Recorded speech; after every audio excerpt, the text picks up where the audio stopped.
Today's gospel po is the continuation of yesterday's gospel.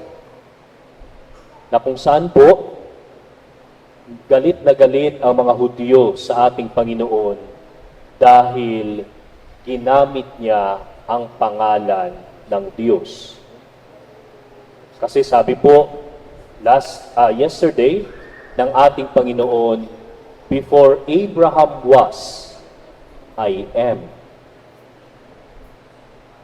Para po sa mga Hudyo, hindi po nila ginagamit yung salitang I am. Sa atin po kasi wala na itong dating.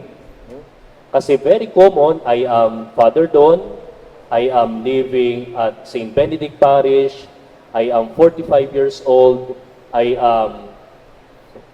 So normal po sa atin yung salitang I am. But the Jews never use those words, these two words. Hindi po nila ginagamit yun because I am is the name of God. Pag binasa po natin ang book of Genesis, when Moses asked God, if the Israelites and the Egyptians ask, what's your name? Or who is this who sent me? At doon po sa burning bush, sumugot ang Diyos ng kanyang pangalan. Sabi niya, I am who am. Kaya po hindi na rin ginagamit ngayon sa simbahan yung word na Yahweh. Kaya po ginagamit na ngayon yung Adonai Elohim because the word Yahweh means I am. At bilang respeto po sa mga kapatid nating Hudyo na hindi gumagamit ng pangalang Yahweh, sabi po ni Pope Benedict, I ask the Catholics to refrain from using the word Yahweh for God. Dahil nga po, I am is the name of God. At kung mapapansin po natin, habang tumitindi yung tensyon between Jesus and the Jews, kabalintunaan nito ay nagpapakilala ang ating Panginoon. Ipinapakilala niya kung sino yung kanyang sarili, na siya yung hinihintay nilang Mesiyas, na sila yung ipinangako ng Diyos na darating para iligtas sila sa kanilang pagkaalipin. Pero sa kabila po ng pagpapakilala ng Diyos, kung sino siya, yung mga Hudyo ay pinatigas na ang kanilang mga puso. Pero kung mapapansin po natin, hindi pa rin sumusuko ang Diyos. Yung mga sumunod po niyang statement sa gospel, pinipilit niyang ipaunawa sa kanila na ako ang hinihintay ninyo. Na ako yung Mesiyas na ipinangako. Pero yung tao, hindi niya nakikita ito. Dahil sa katigasan na mayroon ang kanyang puso. At ito po yung paanyaya sa atin ng ating pagdiriwang ngayong gabing ito. Kumusta na po ang inyong mga puso? Ano po ang nilalaman ng inyong mga puso? Kasi po, ang isang puso na bukas at nakikikooperate sa grasya ng Diyos ay isang puso na dahan-dahan, pakonti-konti ay handang magbago. Na umaasa po ang Diyos na balang araw tatanggapin natin ang kanyang pagmamahal. Pero isang maganda po sa Diyos na mayroon tayo, ito po yung Diyos na hindi at kailanman hindi tayo sinusukuan. Yung Diyos na handang maghintay kung kailan tayo handa na bumalik sa kanyang piling. Yung Diyos na naghihintay ng buong tiyaga, buong pananabik, buong pagmamahal sa pagbabalik ng kanyang mga anak.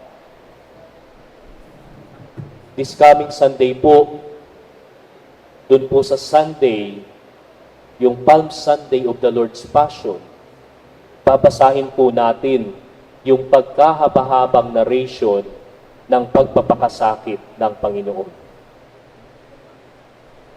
Na kung saan, dun po natin makikita, babasahin po yung account from the Garden of Gethsemane up to the crucifixion of the Lord. Nakatakot-takot ang hirap na pinagdaanan ng ating Panginoon. Hindi lamang po physical pain ang pinagdaanan ng ating Panginoon. Kung napanood niyo po yung The Passion of the Christ, hindi ko po alam kung kaya niyong tingnan, lalo na yung scourging at the pillar.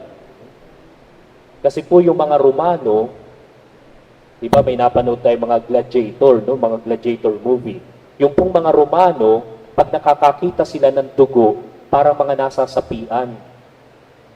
Kaya natutuwa sila pag nakikita nila yung paghihirap ng mga tao.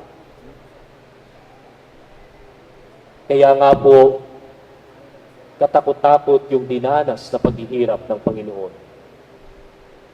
Kaya nga po pag ako'y nasusugatan, sabi ko, wala pa itong kalingkingan sa dinanas ni Kristo. Kahapon nag-aayos kami ng mga sakristan ng karosa. At tumulas yung isang karosa at dahil dito nasugatan yung kamay ko. At sabi ko, galos lang to, Lord, kumpara sa pinamumong sugat nung ikaw ay mabayubay sa krus. Pero hindi lang po physical pain, even emotional pain. Na kung saan yung mga itinuring niyang kaibigan, nasaan sila nung siya ay nagpapakasakit. Nasaan si Pedro na pong tapak na sinabi, Panginoon, handa akong ialay ang aking buhay para sa iyo. Pero nasaan siya? Isa siya sa mga tumakbo. At hindi lang basta siya tumakbo. Itinatwa niya ng 3 beses ang Panginoon. At sinabi niya, hindi ko siya kilala.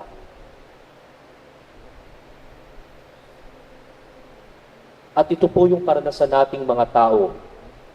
Gaano kasakit na yung inyong best friend, talikuran kayo. Na nung panahon na kayo'y nangangailangan, nung panahon na hirap kayo, yung mga taong minahal mo, yung mga taong inaruga mo, yung mga taong pinahalagahan mo, nasaan sila?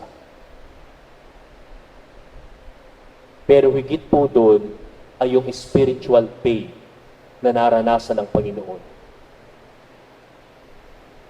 He felt abandoned by God. He felt abandoned by the Father. Kaya nga po, pag narinig ninyo sa Sunday Gospel, for the first time in the Scripture, Jesus addressed God as God. Kasi po, pag binasa ninyong Scripture, ang tawag ni Kristo sa Diyos ay Ama. But for the first time, Jesus addressed the Father, my God, why have you forsaken me? Yung maramdaman ng anak na nasaan ang kanyang ama. Na bakit siya pinabayaan. Yung pong taong si Kristo ang nagsasabi dito na, Panginoon, nasaan ka? Kaya nga po, hindi nalalayo ang karanasan ni Kristo sa karanasan nating mga tao. May mga pagkakataon na God is silent. Na tila bagang ang Diyos ay bingi at pipi sa ating mga pangailangan, sa ating mga panalangin. And yet, the Lord is telling us, itong darkest hour na nararanasan natin, ito yung pagkakataon sa buhay natin that we are tightly embraced by the Father. Na tayo ay mahigpit na yakap ng Ama. Kaya nga kahit tayo nahihirapan, kahit tila tayo lumulugmok na, kahit tayo nakadapa na, hindi tayo sumusuko. Hindi dahil sa kaya natin, kundi ito yung pagkakataon na mahigpit tayong yakap ni Kristo. Yun po ang larawan ng Diyos na nagpapakilala sa atin na hindi tayo iniiwan, hindi tayo sinusukuan.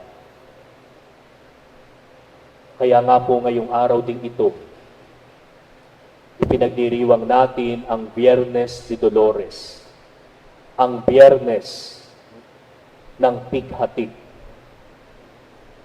Medyo malilito lang po kayo, no? Kasi yung image ni Mama Mary na dala natin, hindi po yan dolorosa. No? Yan po yung Mater Augustia, the anguishing mother. Ang inang tumatangis dahil po sa kanyang pakikiisa sa paghihirap ng kanyang anak. At sabi po ni Propeta Simeon, ang puso mo ay tatarakan ng balaraw dahil sa nakita niya at masasaksihan niya at nasaksihan niya ang paghihirap ni Kristo. Kaya nga po maski ang ating mahal na ina, napakalapit sa puso natin. Kung mayroon pong isang taong nakakaunawa sa ating mga pinagdadaanan maliban kay Kristo, ito po ay si Maria. At sa pagdinilay po natin ng ngayong Biyernes de Dolores, sinasabi sa atin ng mahal na ina na sisimboluhin ang ating prosesyon mamaya. Kasama niyo ako bilang nanay sa paglalakbay. Kung paanong ang aking anak na si Jesus ay hindi sumusuko para sa inyo, ganun din si Maria palaging nakaantabay sa bawat isa sa atin. Pero may hamon po ang Ebanghelyo. Ang unang hamon ng Ebanghelyo sa bawat isa sa atin, handa ka bang tanggapin ngayong araw na ito ang pagmamahal ni Kristo? Handa ka bang yakapin muli ang pag-ibig na inilalaan sa iyo ng Diyos? At kung ang sagot niyo po ay oo, handa uli akong tanggapin ang pag-ibig na iniaalok ng Diyos, ito po ay may kaakibat na responsibilidad. Ito po ay ang pagdidesisyon na ako ay magbabago. Sa tulong ng awa at grasya ng Diyos, sisikapin ko na magbago buhay. Remember that the name that Jesus introduced, the name of God is I am. So ibig sabihin po, the name of God is neither I was nor I shall be. Ang pangalan po ng Diyos ay hindi nakatali sa nakaraan o sa hinaharap, kundi nasa kasalukuyan. Hindi po mahalaga sa Diyos kung ilang beses tayong nagkasala at bumagsak. Hindi po mahalaga sa Diyos kung ilang beses po natin siyang tinalikuran at iniwan. Dahil nakalipas na ito. Ang mahalaga sa Diyos ay ang kasalukuyan kasi may kaya pa po tayong gawin. Hindi na po natin maibabalik ang nakaraan. Pero may kaya tayong gawin sa kasalukuyan. Kasi ang bibilangin ng Diyos, kung ilang beses tayong nagsikap na tumayo mula sa ating pagkadapa, kung ilang beses tayong nagsikap na gumapang mula sa ating pagkakalugmok, para sa gayon ay magsimula ng panibagong buhay. Ito po ang mahalaga sa Diyos. Paanyaya rin po ito sa atin na palayain natin ang ating mga sarili sa kasaysayan ng kahapon. Ito po ang temptation palagi sa atin ng demonyo. At ito po yung madalas ikinukulong tayo ng demonyo. Ipinapalaala palagi sa atin yung nakaraan. Sasabihin ng demonyo, natatandaan mo ba yung ginawa mo? Natatandaan mo ba yung ginawa ng asawa mo? Natatandaan mo ba yung ginawa nitong mga taong ito?